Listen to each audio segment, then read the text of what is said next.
Legenda Sri Kandi Batak. Si Boru Sangkar Sodalahi. Di negeri Urat, Pulau Samosir, berbahagialah Tuan Si Palat dengan istri junjungan jiwanya, si Boru Sangkar Sodalahi, asal klan Manurung, penguasa pegunungan si bisa di kaki gunung Simanuk-Manuk. Tuan Si Palat dan istrinya bermukim di Suhub Nihuta. Pada suatu ketika, pecahlah perang di daerah tersebut. Perang itu antara desa Suhub Nihuta dengan desa tetangga. Tuan Si Palat mengajak 6 saudaranya untuk bangkit menghadapi musuh. Tapi, tak seorang pun yang mau bergabung dengannya untuk berperang. Namun demikian, Tuan Si Palat maju menggempur lawan sendirian, tanpa rasa takut sedikitpun. Karena ketidakseimbangan antara Tuan Si Palat dengan lawannya, ia kalah, ditawan, kepalanya dipancung, dan oleh panglima dari suku pemenang, sebagai penghinaan tiada tara, kepalanya ditanam, dijadikan alas tangga batu menuju rumahnya.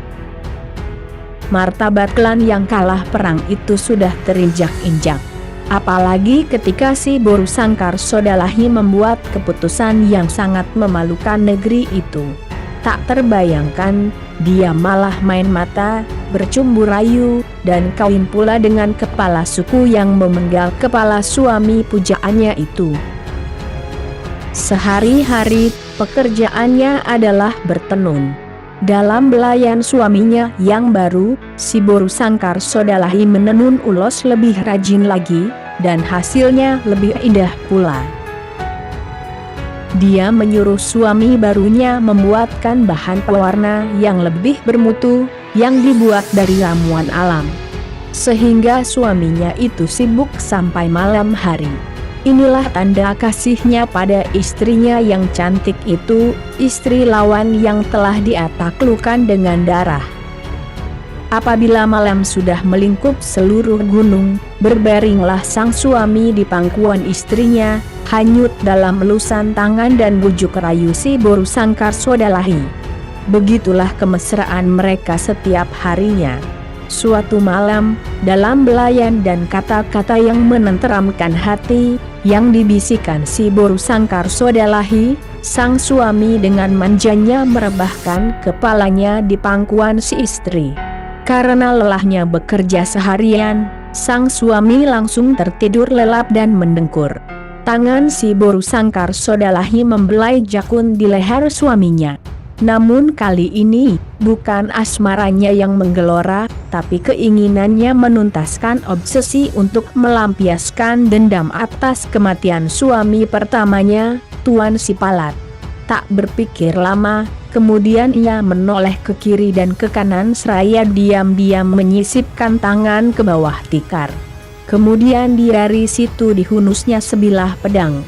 Pedang itu sangat tajam karena sudah dipersiapkan sebelumnya. Cahaya samar pelita terpantul di mata senjata itu. Dia menatap leher suaminya dengan dendam yang ingin dituntaskan, dan secepat kilat ditebaskannya pedang itu. Dan kepala laki-laki itu terpelating, menggelinding, dan darah bersimbah di peraduan di mana cinta kepura-puraan baru saja berlalu. Lalu ia berdiri, mengambil ulos ragi hidup dari peti pusaka. Bergegas dia turun ke bawah. Sambil menangis tanpa suara, dia gali tengkorak suaminya dari dasar tangga batu itu. Dibungkusnya tengkorak itu dengan ulos pusaka. Dia naik lagi ke rumah, diambilnya tikar bernoda, dengan perasaan jijik dibalutnya kepala dari musuh suaminya, dan dia berangkat menuju Suhub Nihuta, pusat marga suaminya yang pertama. Sesampainya di huta itu, si Boru Sangkar Sodalahi mengetuk gerbang desa atau gerbang huta yang tegak bagaikan benteng. Kepada penjaga dia mengatakan dia datang untuk menyerahkan sesuatu. Kedua penjaga, yang mengenalnya, kontan meninggi suaranya dan mengusirnya. Penjaga juga berkata, "Kami tak perlu apa-apa dari kamu."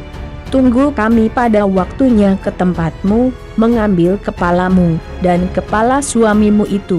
Si Boru Sangkar Sodalahi tidak menyerah dan pergi karena ucapan yang menyakitkan itu. Niatnya sudah bulat tak tergoyahkan. Lalu, kepada penjaga ia mengatakan, "Saya harus bertemu dengan kepala marga. Saya tidak akan pergi sebelum diizinkan masuk." Pengetua adat pun dibangunkan, dan perundingan digelar di antara mereka. Akhirnya mereka memutuskan, si Boru Sangkar Sodalahi diperkenankan masuk untuk menghadap. "Malam ini saya membawa kembali suamiku yang telah meninggal, kembali pulang ke hutan ini, untuk melunasi utang batin yang tertimpa di atas kepalamu semua," ucap si Boru Sangkar Sodalahi. Kemudian ia melepas gendongan dan menggelar tengkorak suaminya yang pertama yang ada di dalam ulos ragi hidup tersebut. "Inilah junjungan kita, yang saya tebus kehormatannya." Dengan nada lantang dan tegas, ia berkata pula, "Kamu jadi saksi sekarang. Apakah saya pengkhianat? Ataukah istri yang setia sampai mati?" Lalu pemimpin rapat adat pun tertunduk dan terdiam bagai paku. Yang hadir hanya bisa menangis memandangi tengkorak yang tergeletak dalam kebesaran ulos tersebut. Akhirnya dilaksanakanlah upacara adat untuk membersihkan nama perempuan yang sangat gagah berani itu. Lalu kedudukannya di dalam marga dipulihkan, dan anak yang dikandungnya dianggap sebagai darah daging mereka sendiri dan sebagai buah bisikan roh leluhur. Maka, lahirlah seorang anak laki-laki, dan diberi nama Si Marsaitan. Demikianlah legenda Sri Kandi Batak, si Boru Sangkar Sodalahi. Kekeliruan, kekurangan, kesalahan, maupun cara penyampaian cerita yang kurang tepat, sebelumnya kami mohon maaf. Saran dan kritik membangun sangat kami harapkan, silahkan tulis di kolom komentar. Terima kasih. Subscribe, like, jangan lupa loncengnya, dan share. Horas, Horas, Horas.